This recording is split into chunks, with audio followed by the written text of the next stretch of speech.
Gaius Julius Caesar was born around 100 BC into a very old and respected family in Rome. His family, the Julii, claimed they were descended from the goddess Venus herself, which was, honestly, a very grand claim to make. However, despite their famous name, Caesar's family was not especially wealthy or powerful when he was a boy. They were part of the patrician class, the old aristocracy of Rome, but other families had much more influence in the city's politics. This meant that if young Caesar wanted to make a name for himself, he would have to work very hard and be very clever. He couldn't just rely on his family's past glory to carry him to the top. Caesar's childhood was spent during a very turbulent time in Roman history. The city was often filled with political violence, as powerful generals and ambitious politicians fought for control.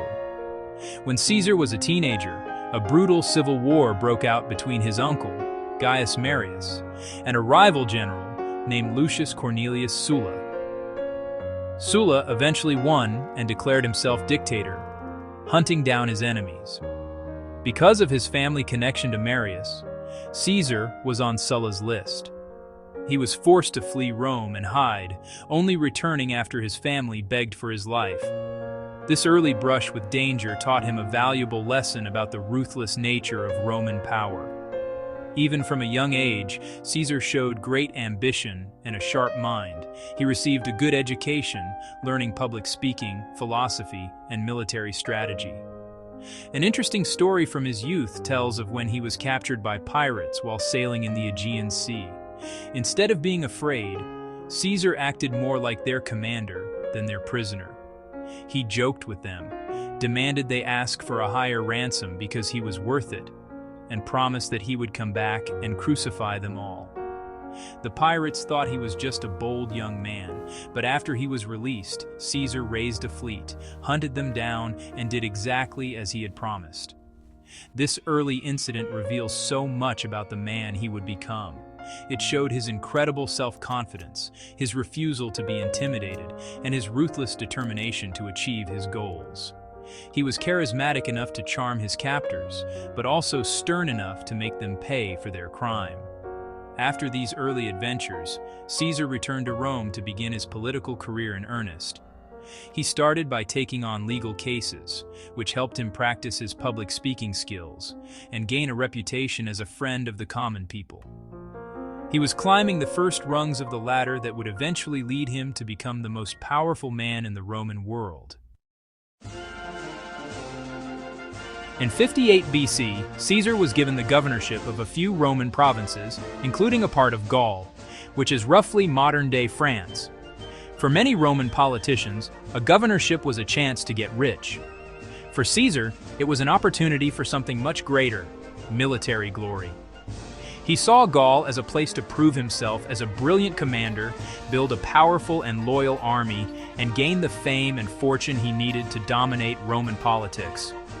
What was planned as a standard term as governor turned into nearly a decade of constant warfare, a campaign that would change Rome and Caesar forever.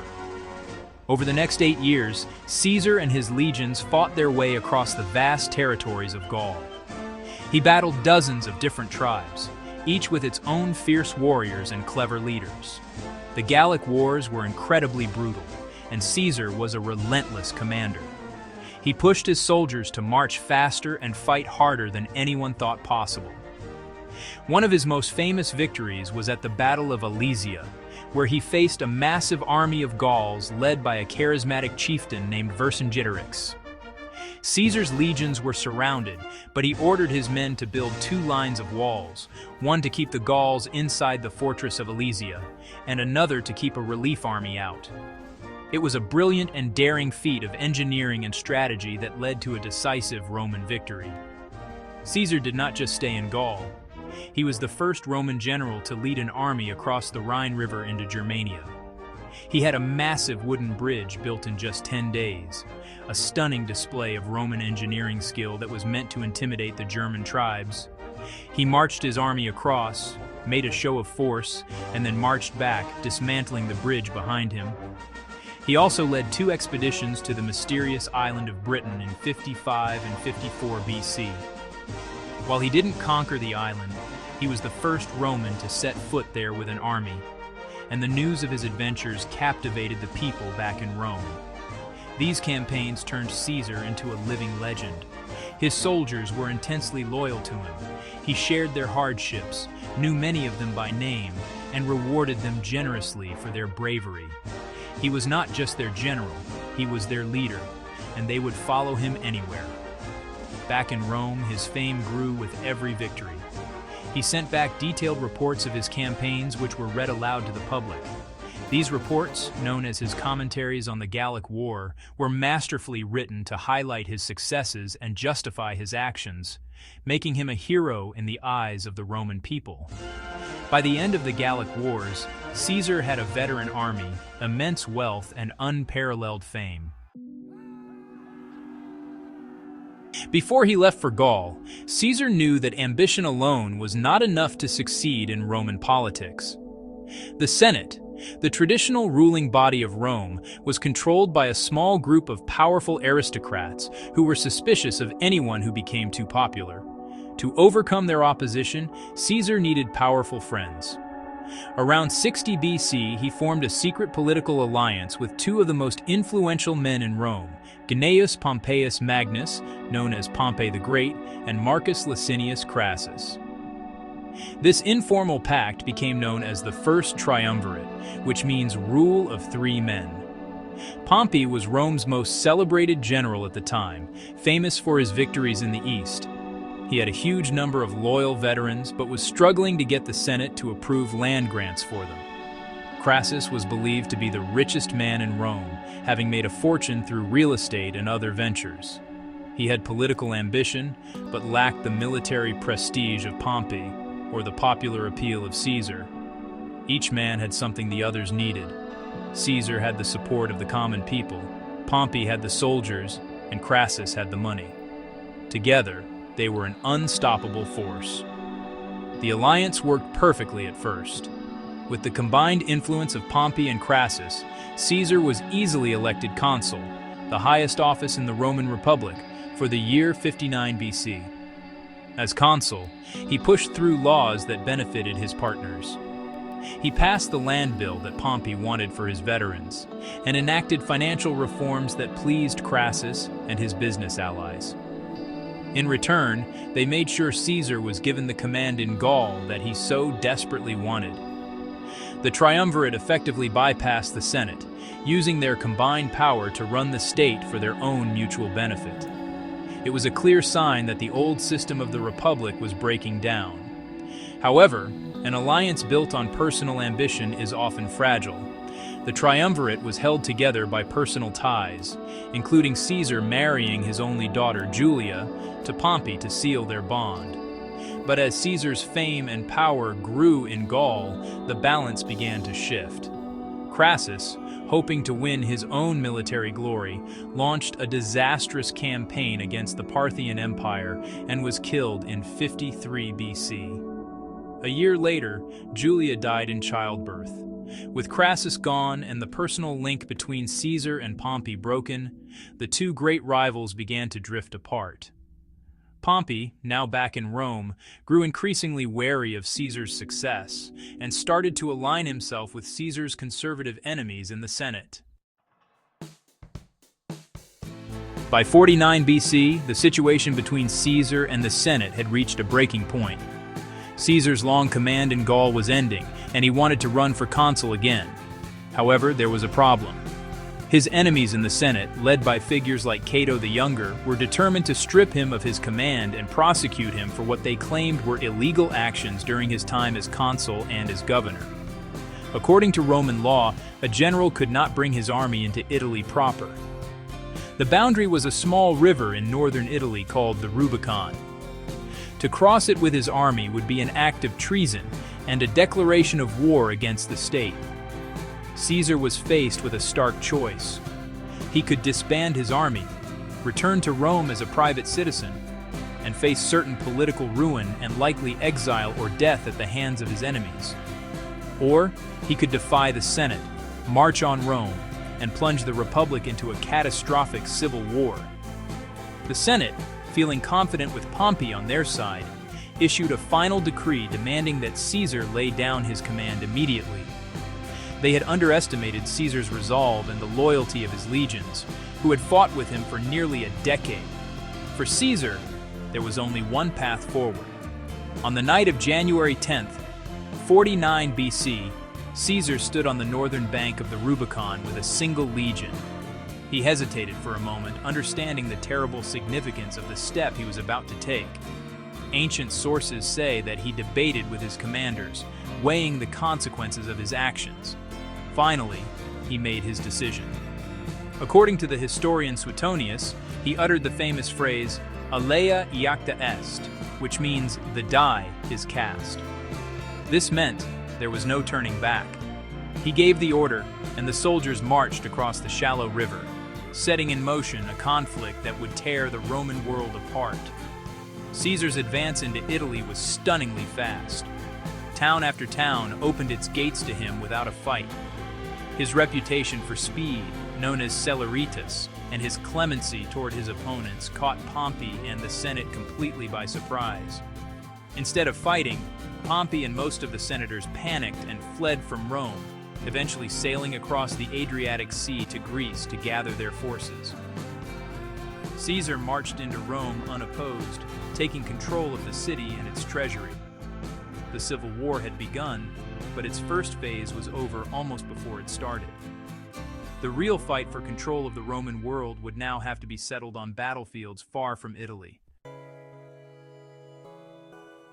After defeating Pompey and his other rivals in a series of, brilliant military campaigns across Greece, Egypt, Africa, and Spain, I returned to Rome in 45 BC as the undisputed master of the Roman world. I was made dictator, which, in the old Roman tradition, was an office meant for emergencies. But unlike past dictators who held power for just 6 months, I was eventually made dictator for life. This gave me absolute authority to reshape the Roman state however I saw fit. I immediately set about launching a sweeping program of reforms to tackle some of the deep-seated problems that had plagued the Republic for, honestly, a century. One of my most practical and long-lasting reforms was the introduction of a new calendar. The old Roman calendar was this confusing lunar system that had fallen badly out of sync with the seasons. Priests were supposed to add extra days or months to keep it aligned, but quite frankly, they often did so for political reasons, like lengthening the term of an allied official. With the help of an Alexandrian astronomer, I created a new calendar based on the sun, with 365 days and an extra leap day added every 4 years. This Julian calendar was so accurate that, with just a minor adjustment in the 16th century, it's basically the same calendar we use today. And, the month of July is even named in my honor. I also tackled economic and social problems head-on. I launched a huge program of public works, building new temples, a new forum, and other grand structures in Rome. This didn't just beautify the city. It also provided jobs for many of its unemployed citizens. I offered land in Roman colonies overseas to thousands of my veterans and to the urban poor, which helped to reduce the dangerously overcrowded population of Rome. I reformed the grain dole, the system of free grain given to the city's poor, to make sure it was managed more fairly and didn't fall into the hands of corrupt officials. Finally, I sought to make the administration of Rome's vast territories more efficient and, less corrupt. I extended Roman citizenship to many people living in the provinces, especially in Spain and Gaul, which helped to integrate them more fully into the Roman world and foster a sense of shared identity. I also cracked down on the rampant corruption of provincial governors, who often used their power to extort vast fortunes from the local populations. These reforms were, honestly, pretty popular with the common people and the provincials, but they angered many of the old aristocratic senators, who saw their power, privileges, and opportunities for enrichment being taken away by a single, all-powerful ruler. As Caesar's power grew, so did the fear and resentment among a group of Roman senators. They saw his position as dictator for life as a clear threat to the Roman Republic and its traditions. For 500 years, Rome had been governed by elected officials and the Senate, and they prided themselves on having no kings. To these senators, Caesar, with his statues, his special privileges, and the talk of him becoming a god, looked and acted exactly like a king. They believed that the only way to save the Republic was to remove the tyrant, and that meant assassinating him. The conspiracy was led by two men, Marcus Junius Brutus and Gaius Cassius Longinus. Brutus was a particularly interesting figure. His mother was Caesar's longtime mistress, and Caesar had treated Brutus almost like a son, promoting his career and even pardoning him after he had fought on Pompey's side in the Civil War. But Brutus also traced his ancestry back to the man who had supposedly expelled Rome's last king centuries earlier. He felt a deep, personal duty to uphold the Republic, even if it meant betraying his friend and benefactor.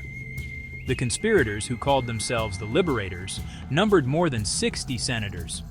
The assassins chose to act on the Ides of March 15th, 44 BC. A meeting of the Senate was scheduled to be held that day at a hall next to the theater of Pompey. Caesar was warned by his wife Calpurnia, who had a terrible nightmare, and by a soothsayer who had told him to beware the Ides of March. He almost decided to stay home, but one of the conspirators, Decimus Brutus, came to his house and persuaded him to attend the meeting. As Caesar entered the hall and sat down, the plotters surrounded him, pretending to present a petition. Suddenly, one of the senators pulled at Caesar's toga, the signal to attack. The others drew daggers they had hidden in their clothes and began to stab him. At first, Caesar tried to fight back, but when he saw so many senators rushing at him, including his protege Brutus, he knew it was hopeless. According to legend, his last words, upon seeing Brutus among his attackers, were "Et tu, Brute? You too, Brutus?" He then pulled his toga over his head and fell at the foot of a statue of his old rival, Pompey. He had been stabbed 23 times. The liberators had killed the tyrant, but their hopes of restoring the Republic would soon be dashed. The conspirators who killed Caesar made a fatal miscalculation. They believed that by killing the man, they could kill the idea of one-man rule and restore the Roman Republic to its former glory.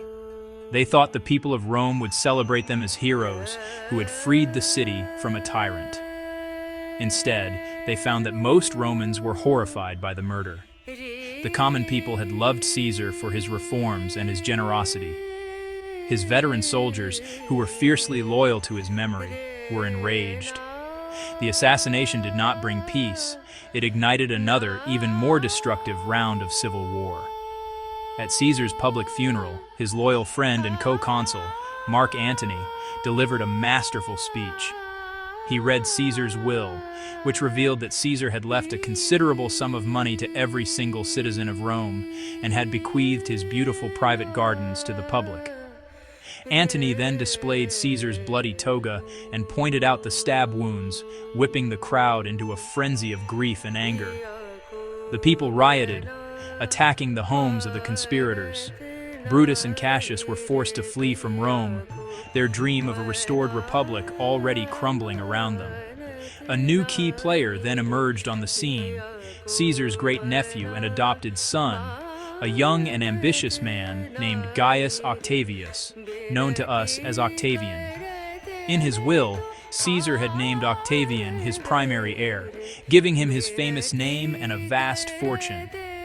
Though only 18 years old, Octavian proved to be a brilliant and ruthless politician. He quickly formed an alliance with Mark Antony and another of Caesar's generals, Lepidus. This new group, known as the Second Triumvirate, was created not to share power, but to hunt down and destroy Caesar's assassins. They succeeded, defeating the armies of Brutus and Cassius at the Battle of Philippi in 42 BC. With Caesar's killers eliminated, the Second Triumvirate soon fell apart as Octavian and Antony turned on each other in a final struggle for supreme power. This last civil war of the Republic ended in 31 BC at the naval battle of Actium, where Octavian's forces decisively defeated the combined fleets of Antony and his ally, the Egyptian queen Cleopatra. A few years later, Octavian, now the sole ruler of the Roman world, took the name Augustus and became Rome's first emperor. The Roman Republic was gone forever. Ironically, the men who killed Caesar to prevent a king ended up paving the way for a long line of emperors. Beyond the famous general and politician, who was Julius Caesar as a person? By all accounts, he was a man of immense complexity and contradictions. He was known to be incredibly charming and witty, able to win over both friends and enemies with his words. He was also fiercely loyal to his friends and family, but he could be utterly ruthless to those who stood in his way. He showed great mercy to defeated Roman opponents during the Civil War. A policy of that won him many supporters, yet he was responsible for the deaths of perhaps 1 million people during his conquest of Gaul. Caesar cared a great deal about his personal appearance. He was said to be tall and fair-skinned, but he was very sensitive about his thinning hair. This is why he was so pleased when the Senate granted him the right to wear a laurel wreath at all times, as it helped to cover his bald spot. He was also known for his elegant style of dress, famously wearing his senator's toga with a loosely tied belt. Despite this focus on appearance, he was also capable of enduring incredible physical hardship. On campaign, he often slept on the ground with his soldiers and was known for his stamina and energy, which seemed almost superhuman to his contemporaries. His personal life was a subject of much gossip in Rome. He was married 3 times, but his most famous romantic relationship was with Cleopatra, the Queen of Egypt. He met her after he pursued Pompey to Egypt in 48 BC. Caesar became involved in an Egyptian civil war, siding with Cleopatra. Their relationship was both political and personal. She gave birth to his son, whom she named Caesarion, or Little Caesar. After he returned to Rome, he even brought Cleopatra and their son to live in one of his villas, which scandalized many conservative Romans who feared the influence of a foreign queen. Caesar was also a man of remarkable intellect and talent. He was one of the finest public speakers of his age, second only to the great orator Cicero. His speeches could move crowds and persuade even the most skeptical senators.